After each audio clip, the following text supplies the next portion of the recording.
If you want to learn a new language but feel like you don't have enough time, this video is for you. If you're new here, my name is Veronika, and on this YouTube channel I talk about language learning. Currently, I'm learning 3 foreign languages: English, Spanish, and Chinese. And my native language is Russian. I work full-time on YouTube, and I understand how hard it might be to learn a new language when your schedule is extremely busy. First of all, let's talk about this concept of being talented or having a lot of motivation. Okay, so first of all, I believe that there's no such thing as being talented. Yes, I mean, sometimes people talk about talent, but guys, to be really successful at anything, you have to put in so much freaking work. So if you think the only reason why I was able to learn English is because I'm talented, well, you're wrong. I put in so much work, so many hours, days, months, and years to learn English.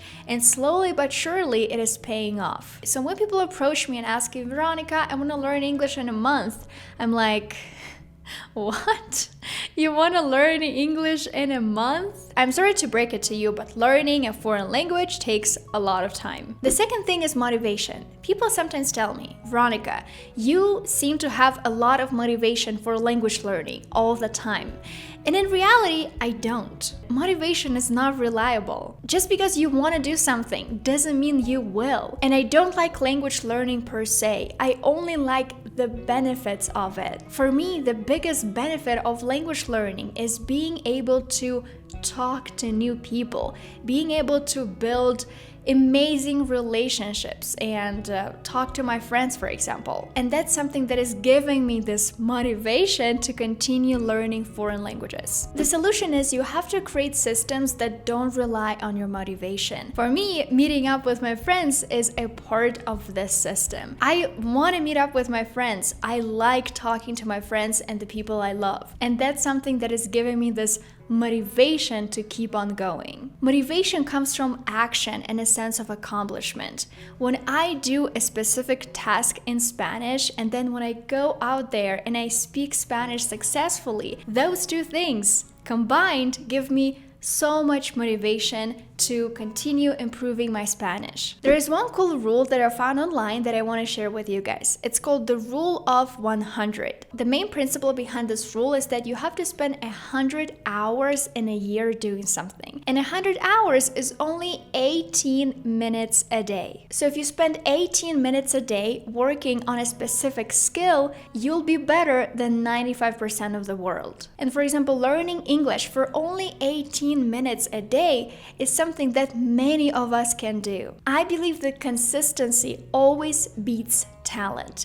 I know that I will succeed in my Spanish learning not because I'm talented, but because I'm a very disciplined person and I'm extremely consistent. There are many situations and moments in my life where I have to struggle a lot. For example, I have problems at work or in my personal life, or I have to move to a new country, but I still know that no matter all the difficulties, I will still succeed because I'm disciplined and I am consistent, not because I'm a very talented person. So now that I've busted some myths, let's talk about how you can make time for language learning. First and foremost, you have to understand how you learn best. We're really all so different. Some people prefer to study late at night, while others can only study in the morning, and it's completely legit. You shouldn't be looking at your friend who's studying late at night and thinking, oh, I have to study late at night too. That's the secret behind his success. In reality, it is not. If you can't study late at night, don't study in the morning. For example, I prefer to study for short bursts of time, and I know that I'm very unproductive in the evening because I like to go to bed early, so usually at around 9-10 p.m. I'm incredibly tired. I can't study at all. So because I know how I learn best, I can leverage that and learn English, Spanish, Chinese in the best way possible for me. I know that a lot of people love using language apps, for example, and right now I want to recommend one to you guys. The app is called Promova, and I want to say a huge thank you to Promova for sponsoring this video. Promova is one of the apps that I love using for language learning. When I click on the course tab, I can choose from hundreds of powerful lessons, no matter which level I have. Let's say you're an intermediate learner. So all I do is I scroll down, I find intermediate, and I click on the first lesson, metaphorical expressions. This lesson is about phrases that can be taken literally, and there are so many of those in English. Butterflies in my stomach. If you have butterflies in your stomach, it means that you feel very nervous. I like how the app gives you explanations how you should use this expression. Ron, why are you smiling so nervously? I'm not smiling. I'm not nervous. It's because Hermione is standing there. You always get butterflies in your stomach when you see her. Harry Potter fans, you're probably enjoying this example very much. The next expression is to go down in flames. It means to fail completely. And there is actually a very famous song by Taylor Swift titled Blank Space, where she uses this expression in English.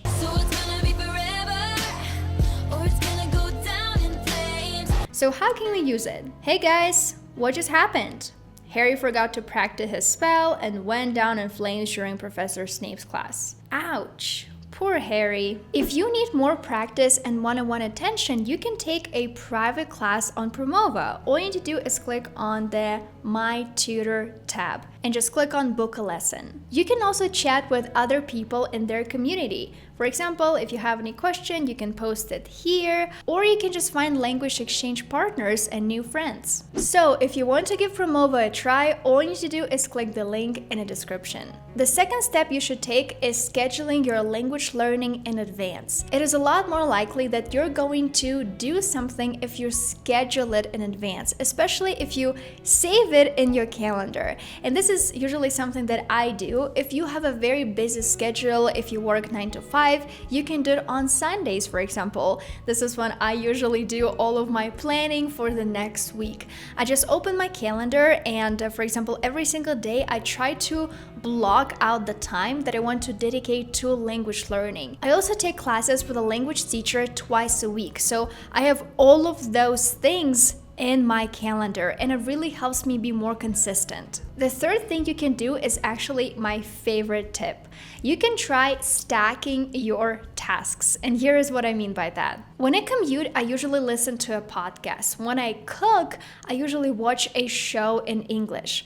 Obviously, this is not active learning, but it is better than nothing. So basically what you're doing, you're tying your new habits, language learning, to the habits you already have. For example, cooking. If cooking is something you can do, you can tie this new habit of language learning to it. Because then every time you cook, your brain will send you a signal that, oh, it's time to learn English. It's time to listen to something in English. And this will make it easier for you to build a new habit. You can also write down a list of your existing habits and kind of pick between them, I guess, because, for example, when I was a college student, I had a job, but I also mentioned to read one book a week because I would do it on the train when I would go to college because my commute was like an hour there and an hour back. So during this time, I would just read. So I would tie my habit of reading books to my habit of, well, commuting to college. The fourth thing you can try if you're very busy, but you really need to learn new vocabulary is Anki flashcards. And that's actually something that I use almost every single day to learn new vocabulary. I think I started talking about Anki when I first started my YouTube channel 3 years ago, just because this spaced repetition technology is something that helps me so much.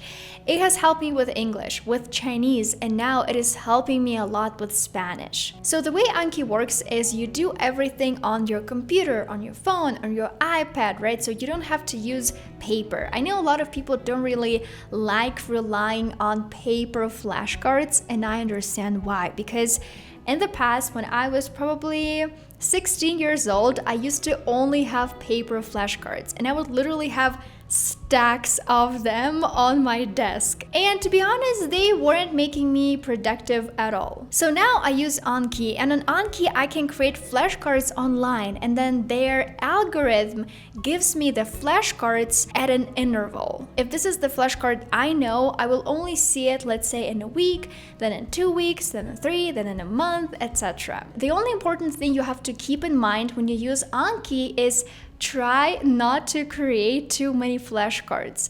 There are so many people who use Anki and who add like 50 new words every single day. Guys, it's gonna be so freaking hard for you to memorize all of this new vocabulary. If you're very busy, for example, and you can only plan on Sunday, what I recommend is you can add all of the words you want to learn next week on Sunday. For example, let's say you add 30 new words, and then next week, every single day, you just open Anki, you don't add anything new, and you just revise all the flashcards you already have there. This is the strategy I use because sometimes during the week I'm so busy or lazy that, the only time I have is to just go through my existing Anki flashcards. And finally, the final thing you can try is you can grab your phone and pretend like you're talking to someone on the phone. And this is how you can practice speaking English. You can use headphones, for example, and when you're outside, just use headphones or use your phone and walk around and speak English or Spanish or Chinese or any other foreign language you are learning.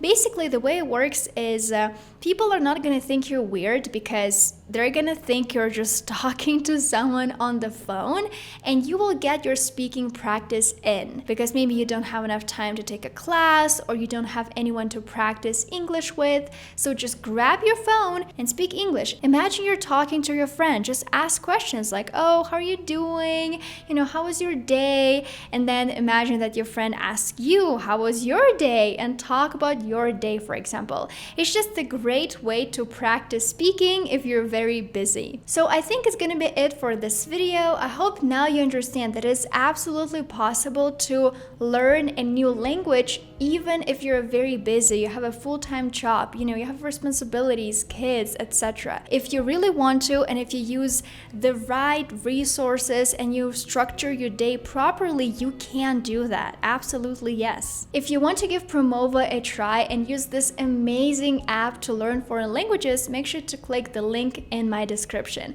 This is the app that I use to study Spanish because I find their vocabulary very useful, something that people actually use. So thank you guys so much for watching this video. If you liked it, make sure to give it a thumbs up and subscribe to my channel, and I'll see you in my next video.